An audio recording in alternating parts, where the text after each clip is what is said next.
2025 parliamentary elections at iba pang mga programa at development sa BARM, ating tatalakayin kasama si Cabinet Secretary Mon Asnin Pendaton, ang tagapagsalita ng Bangsamoro Autonomous Region in Muslim Mindanao. Magandang tanghali po. Magandang tanghali po, Ms. Nina and Yusek March. Isang maganda at bagong Pilipinas po sa ating lahat. Sir, kumusta po ang paghahanda ninyo para sa kauna-unahang parliamentary elections na magaganap po sa susunod na taon? Puspusan po yung preparations na ating pong ginagawa for the first parliamentary elections sa Bangsamoro Autonomous Region in Muslim Mindanao. Ito po ay alinsunod din sa direktiba ho ng ating pong Pangulo, Ferdinand Bongbong Marcos Jr., na magkaroon ho tayo ng mapayapa at ika nga ay credible, honest at saka pong isang eleksyon na kung saan mataas po yung voters turnout. So kaliot kanan po yung ating pong mga information, education campaign at yung ilan pa pong mga fora kung saan in-explain ho natin kung ano po yung importansya ng pagkakaroon ho ng ating first parliamentary election sa ating pong mga electorate.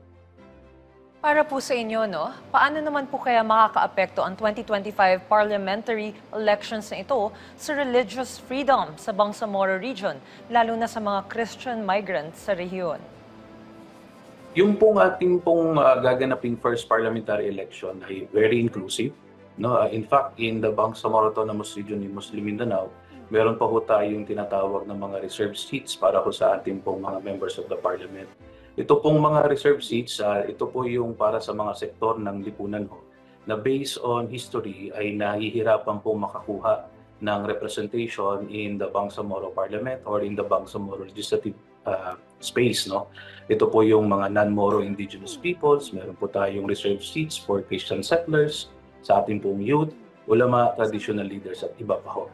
So pagdating ho dyan, rest assured ho that in the BARM, ang kailangan ho natin pong magiging batayan lang talaga is yung pong plataforma ng ating pong mga kandidato at yung pong mga party na lalahok ho for the first parliamentary elections.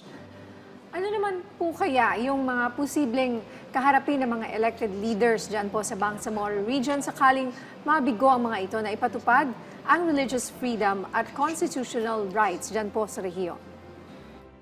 Yung isa pong batayan ika nga for the selection ng mga parties, dapat po kasi malawak yung kanilang platform of governance. So ibig sabihin, ang kanila pong platform of governance dapat it also speaks to different sectors in the Bangsamoro Autonomous Region in Muslim Mindanao. Kasama na po yung mga kapatid nating mga IPs, kasama na rin po yung mga Christian settlers natin in the region. So kung ito po ay ika nga ay hindi masi-safeguard, this will ultimately affect yung kanila pong magiging performance o yung magiging result po doon sa kanilang ika nga ay election in the next parliamentary elections of this year.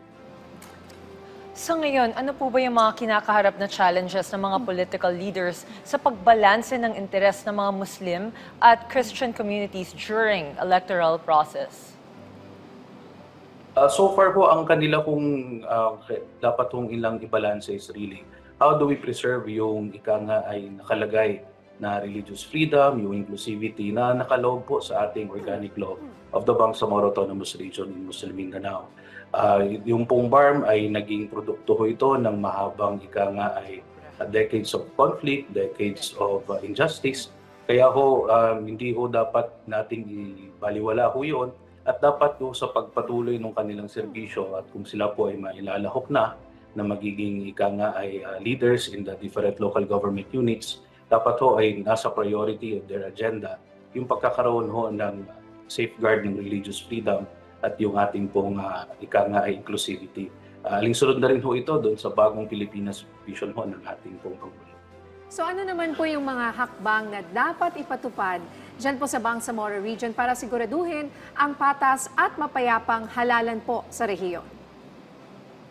We are looking into having a high voters turnout. No? At tayo po ay naniniwala na kaya ho natin itong gawin sa pamamagitan ho ng pagtulong-tulong. Ang isa pong area of focus ho natin is yung pong mga ika nga ay naituturing ng mga election hotspots ay dapat ho mapataas po yung presence ng ating pong mga security forces at iba pa pong mga neutral forces ho, na pwede hong makatulong doon sa pag-ensure na maging mapayapa at maging malaya po yung ating mga kababayan sa kanilang paglahok sa kanilang eleksyon.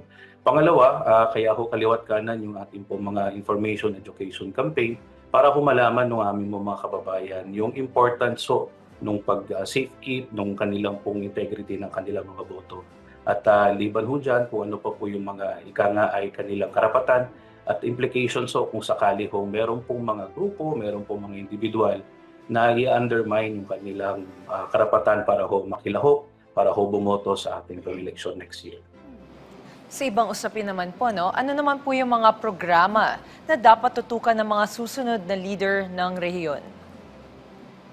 Yung pong development challenges po in the Bangsamoro Autonomous Region in Muslim Mindanao, we've made significant strides towards this end. Base ho doon sa pinakahuling datos ho mula sa PSA, yung pong poverty incidence in the BARMM noong 2018, the then ARMM, nasa 52.3% po yan.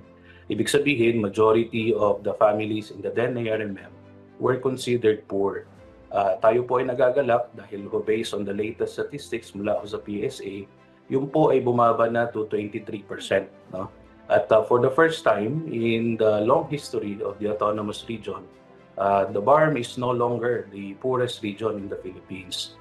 But yung 23%, it has to be said, na yan po ay talagang malaking numero pa rin.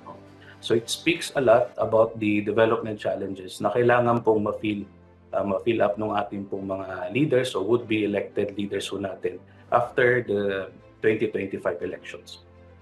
Mensahe nyo na lang po sa ating mga kababayan. Yung Bangsamoro Autonomous Region, yung Muslim Mindanao ay puspusan po yung preparations for the first parliamentary elections to ensure po na ma-carry out po natin yung direktiba ng ating pong presidente, si President Ferdinand Bongbong Marcos Jr. na magkaroon ho tayo ng mapayapang eleksyon at mataas po yung voters turnout. Tayo po ay nagagalak doon sa suporta mula sa national government at ito pong usapin ho ng first parliamentary elections in the BARM is part and parcel ho ng peace process. Isa pong peace process ay nagsimula pa ho nung panahon ng tatay ho ng ating pong Pangulo at tayo ho ay nagagalak dahil ramdam po natin yung suporta ng ating pong Presidente Ferdinand Bongbong Marcos Jr.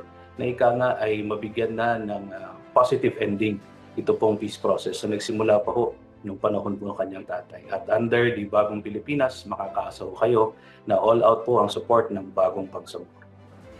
Maraming salamat po sa inyong oras, Cabinet Secretary Mon Aslin Pendaton, ang tagapagsalita ng Bangsamoro Autonomous Region in Muslim Mindanao.